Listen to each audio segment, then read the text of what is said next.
Hi everyone, welcome to our channel. Today we're going to be showing you how to make lake pigments from dandelions. For this process, some of the materials you'll need are dandelion heads, some pots, soda ash, alum, glass jars, coffee filters, wooden spoons, strainers, a funnel, and some tea towels.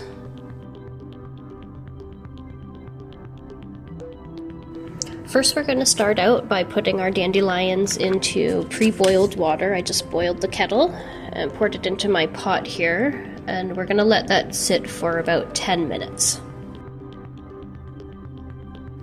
After that is sat for about 10 minutes, we're going to turn the burner on low and let this simmer for about 45 minutes while we keep stirring and kind of smushing the dandelions. You can see now that the water has started to turn this kind of nice greeny yellow color, and that's exactly what we're looking for. So after this has now simmered for about 45 minutes, and we can see that the water has changed colors here, we're going to strain it.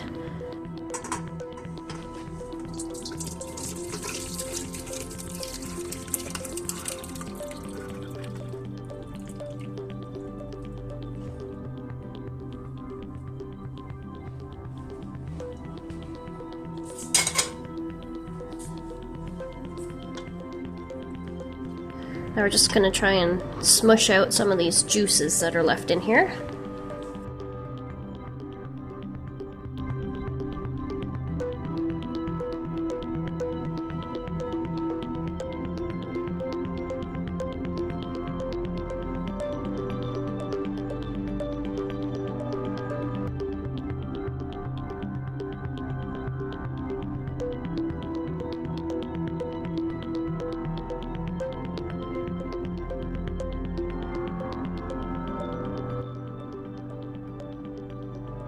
Once this is cooled off a bit, it's still pretty hot, we're going to hand squeeze out the rest of these liquids, try and get as much of the pigment out as we can.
Okay, so now we want to strain this to get any of the little plant matter bits out of here.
I actually ended up straining it again one more time into this big tall jar here.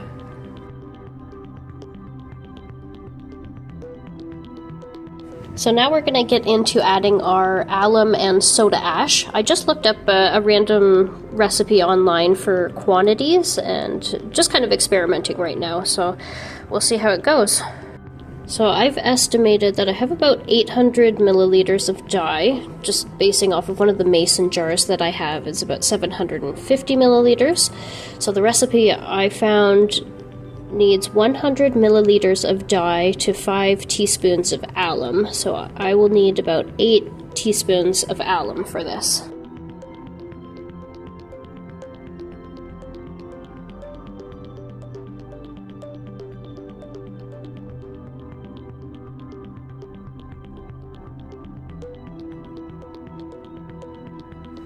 And for the soda ash, we need 1 tablespoon dissolved in a half a cup of warm water.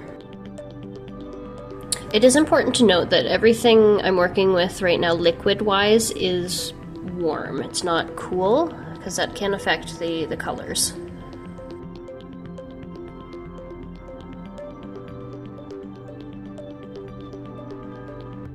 Okay, so moving back to my alum here, we're going to dissolve it in warm water. Again, I've boiled the kettle. I'm having a really difficult time with this alum. It just does not want to dissolve. It's all clumpy and it's just hardened up.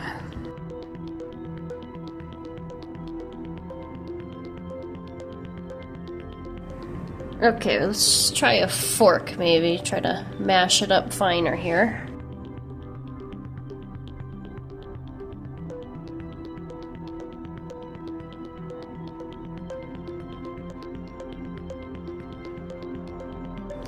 Okay, no, this isn't working. This isn't dissolving at all, so we're just going to start over.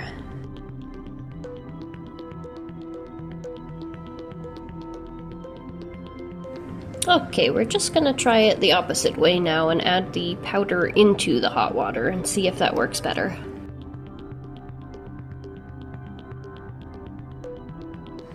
Okay, I can already tell this is looking much better. It's dissolving pretty quickly without stirring so far.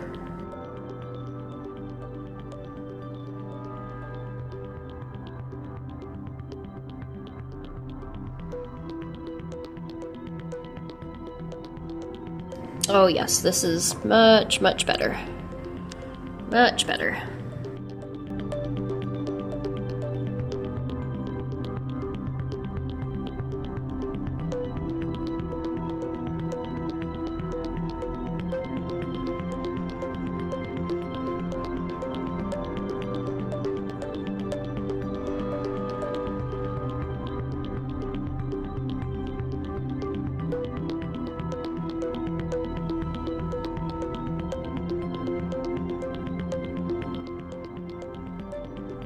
Okay, now that it's pretty much dissolved, we're just gonna pour that right into our dye mix.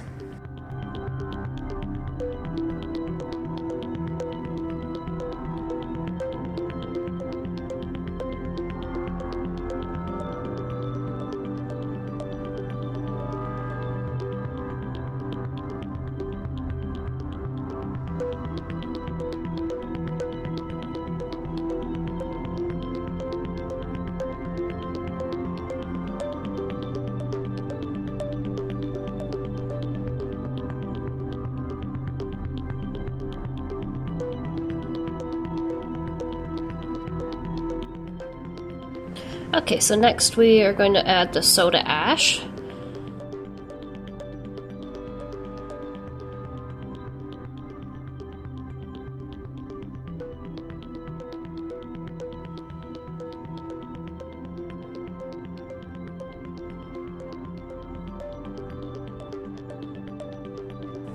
And I learned my lesson with the alum, so this time we're going to add in the powdered soda ash into the boiled water, not the other way around.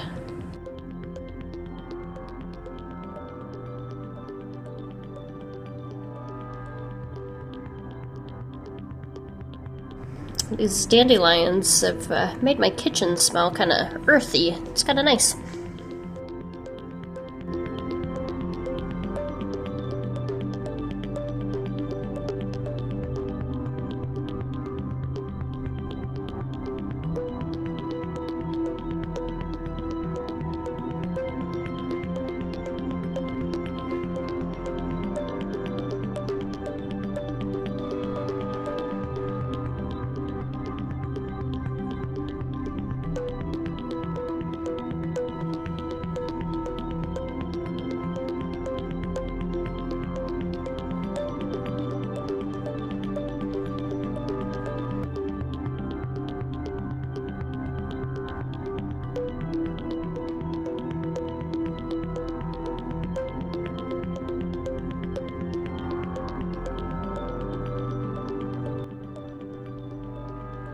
Okay, and now we're going to slowly add in the soda ash into our dye mix.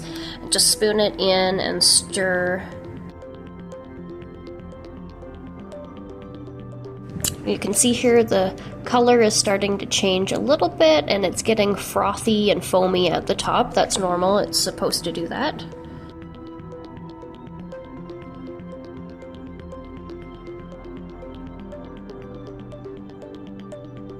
And we'll just keep slowly adding and stirring.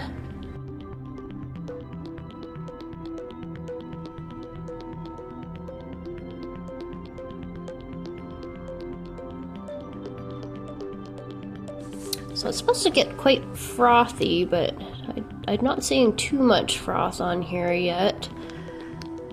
I'll just keep adding it in.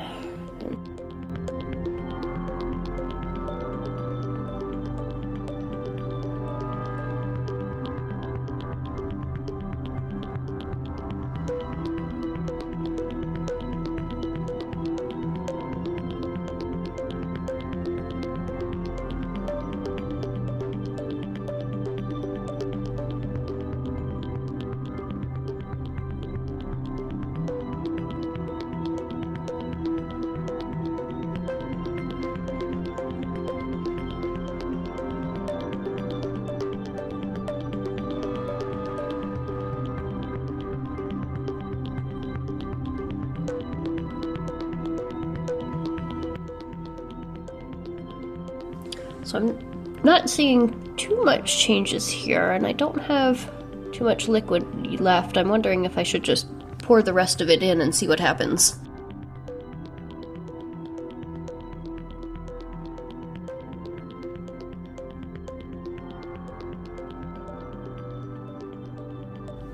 Okay, I'm gonna do it. I'm just gonna pour this in here and hope for the best.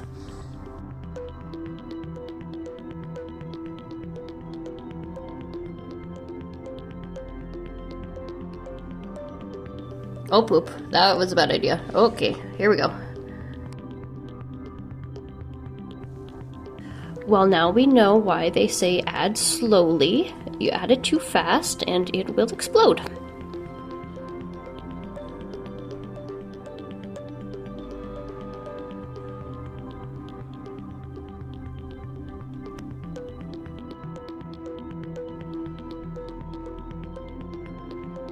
Well, I hope this is still okay to use. We're just gonna go ahead and keep going on and hope for the best here. Once we have all of our ingredients added to the dye, we have to let it sit overnight to let things settle and separate. Okay, so we've let this sit overnight, and you can see here now that the sediment has separated. And at the bottom here, this is all your good pigments. That is what we're going to be making the paint out of. So now we have to strain this to get rid of all the water and collect all of that good pigment.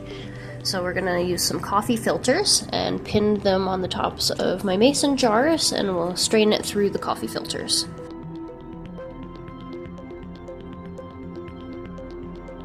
And I better put a towel down. Knowing me, I'm probably going to make a huge mess here.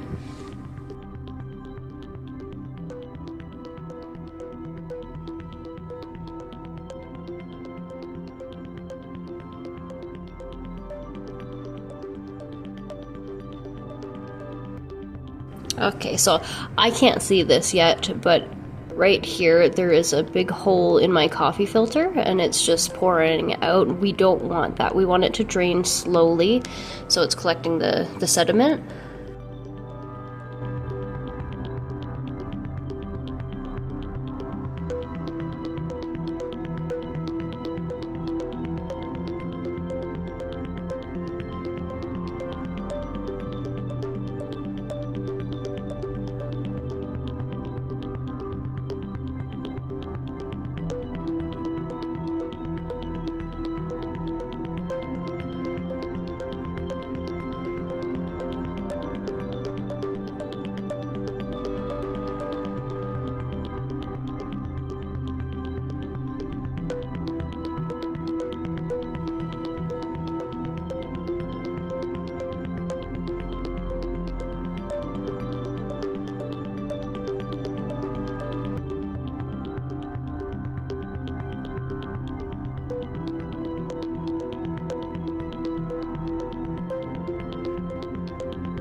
So as you can see here, we've got pretty clear water on the bottom here as it's slowly dripping, so the coffee filters are doing their job. And I've finally clued in here that there's a hole in this coffee filter, so we're going to dump that out and start over so it's catching all the pigments.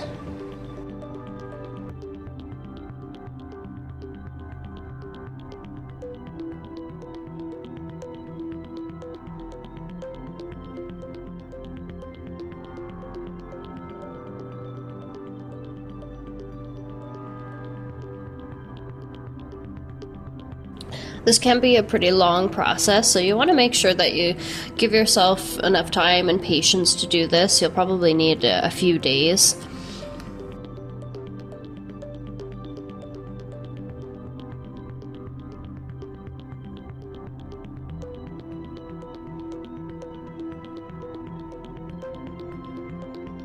Once we have our dye all poured into the coffee filters, we're just going to let that all sit overnight to do its thing and to do its slow drip. Okay, so these have all been sitting overnight to do their thing, and you can see that it's collected all this nice greeny golden pigment in the coffee filters here.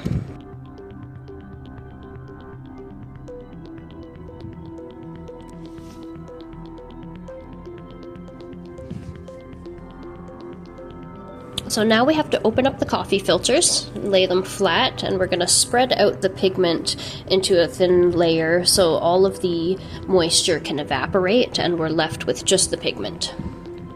So I left these, I think, for about a week to dry and evaporate.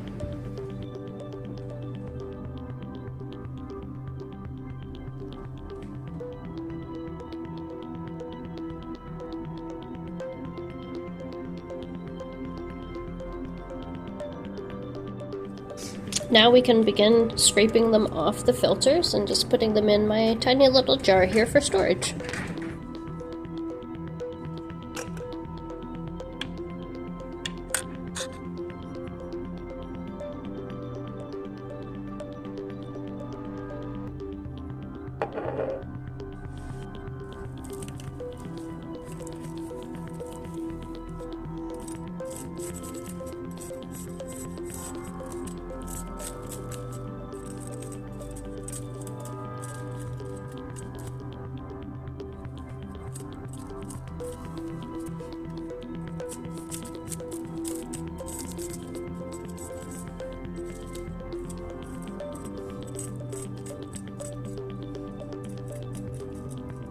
Okay, this palette knife isn't really helping me much, as you can see. It's just kind of flinging everywhere, so I'm just gonna use my hands.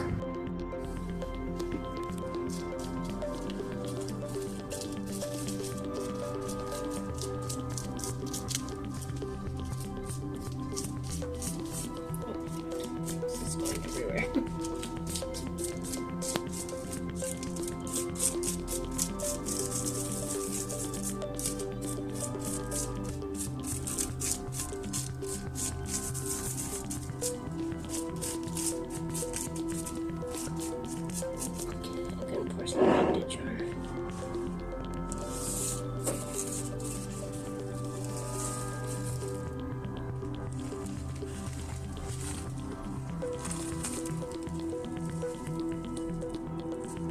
That should be good. Alright, we've got all of our coffee filters scraped off and put into our jar here, and we got a fairly good amount of dandelion pigment out of this. And that is how you make pigment using the laking process.